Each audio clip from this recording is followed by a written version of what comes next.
there guys, this is me, Lorian, and this is going to be kind of a different video because what's going to be about is actually the fact that just recently I was looking at things, trying to figure out, when something came out, and I realized that I've been playing Warmachine for 5 years, which I find is crazy because all the time I'm kind of thinking like, okay, I've been playing it for a few years. I think last year's when I finally said like, okay, maybe it's like 3 years now, but now looking back and seeing that it's been 5 years, it's I've been doing this a long time.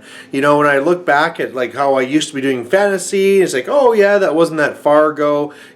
That's actually not that long ago. I mean, I played that one there for 10 years at least, and so this one here now, already at 5, just seems crazy how time kind of flies.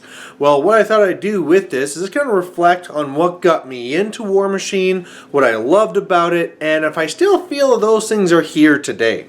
So, coming from Warhammer Fantasy, I really love the elements of the tactical gameplay, of kind of like the chess-like play where I'm using this to counter this, and kind of like the grander strategy. I also love the big huge army that you get to see, the epic size of hundreds and hundreds of models, and I love that. Of course, when I went from like 6th, the 7th to 8th edition, kind of a little bit lost some of the tactical play as some options went away, but I still loved it. It was so fun and so awesome.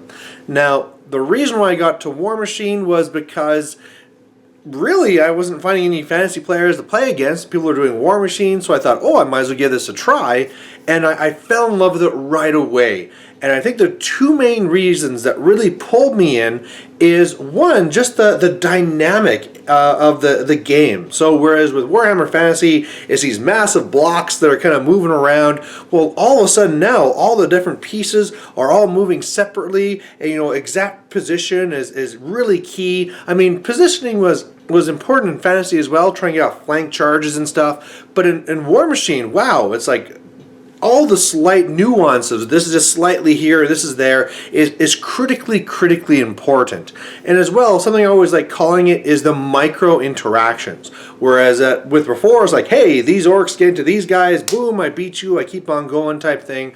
Well, this one here, it's like, okay, I'm going to slowly feed this, I'm going to use this part of this unit to counter here, well, this goes there. There's just so many different options. So where it seemed like with the last game, with Warhammer Fantasy, that I'm making kind of like a grand strategy and then trying to play that out over the battlefield. This one, every single turn I'm making dozens and dozens of micro interaction decisions that are going to lead to whether in the end whether I win or lose the game, and I found that amazing and I love that.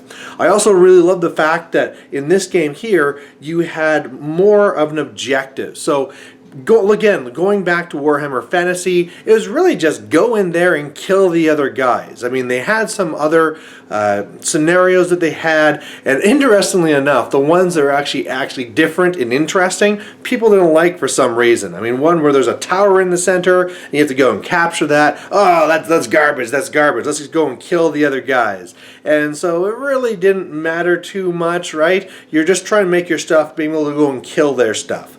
Well, in here, though, with Warmachine, I loved it that all of a sudden there's a scenario. If I start hiding back, well, they can just block me out and win. If I push really hard, I can try and trap them out. I can kind of stall on one piece of the scenario and then go to another one. That whole dynamic there was really fresh and really new. The idea that there's a death clock. The fact that I don't have to kind of sit there and wait for my opponent. If he wants to go and take a lot of time, go ahead. You're going to lose on the clock. I love that because I always hated going to games where you're up against a slow opponent and they might be still a nice guy, but they're really slow. So out of a 6-turn game, you're only getting 3 turns. Here it's like, okay, go ahead and do that, but I'm not going to be penalized because you're a slower player. So I really like that. And then the idea too that you have the whole thing where if you kill the king, if you go and kill the warcaster, you can also win that way. There was some scenarios like that. in Warhammer Fantasy. Noticeably, in the last one there was Blood and Glory, but it was not really even that major. I mean, as long as you had a lot of other units with flags and stuff, oh, the general died? Whatever. So it wasn't as critical, whereas here in Warmachine, boom, that's it. And so that's the thing, that all the time you're trying to think about the clock, you're trying to think of the scenario, you're trying to think of the attrition game, you're trying to look for the assassination, and it's like, wow, there's so much to this. And that's what really pulled me in, and man, I just haven't been able to leave it yet. So one of the things I want to reflect, though, is that over the 5 years, has this really changed? And are there things I'm kind of regretting or things that I'm liking more after seeing this game for 5 years? And I think the first one, the first kind of regret I have sometimes is that grand scale. Sometimes I find that's why I love doing the Dude Swarm, is where it looks like a full army. I sometimes miss the feeling of the grand army that I get with something like Warhammer Fantasy, but at the same time, I'm really appreciating the fact that I'm not having to carry several hundred models to every single event, and yeah, that's definitely very nice. Otherwise, the whole thing about having the scenarios and the assassination and the death clock, for a while, I guess, after I gained the appreciation of the death clock, I actually started hating it because, especially when I kind of started, time turns was more of a thing, and trying to get everything done within a turn and having it stop midway really was a downer. Plus, when I was new and I was kind of a fresh gamer, whenever I kind of lose on scenarios, like, oh, not on scenario, on death clock rather, it's like, oh man, if I just would have played a little bit faster. But as I got better, as I played faster, that really wasn't an issue anymore. So that wasn't a big deal. The scenario game is definitely something I've really grabbed onto. When I first got into, I was going more attrition-like, more of a style like I would be in Warhammer Fantasy, but now, you know, I kind of let that go. It's like, wow, I should really be going for the scenario, and I'm always trying to push myself to do the assassination stuff as well.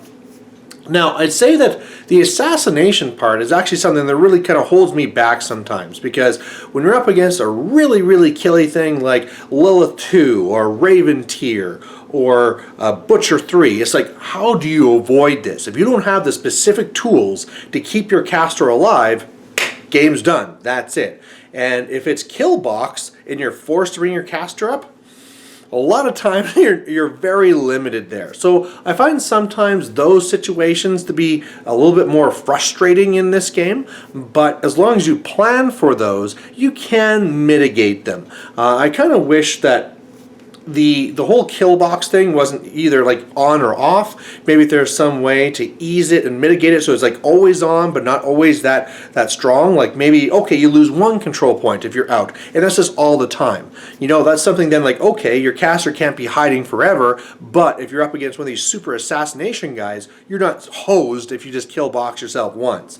So I think that's like the main gripe I have. Of course, the learning curve is very huge because you have to always be up on your stuff. If there's new models out, you have to know how they work, you have to know all the tricks, because if you don't, you can be caught with something and you just lose just like that.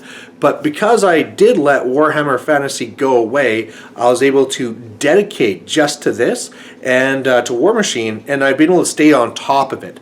Of course, I still feel like I don't memorize everything, but at least I'm at the point where I'm always feeling like I have a good grasp of everything and how it kind of works. And it's been working out fine. I've been loving it. I've been getting all the games in that I can. I've been a lot of times just obsessed with the game. That's how much I've been loving it.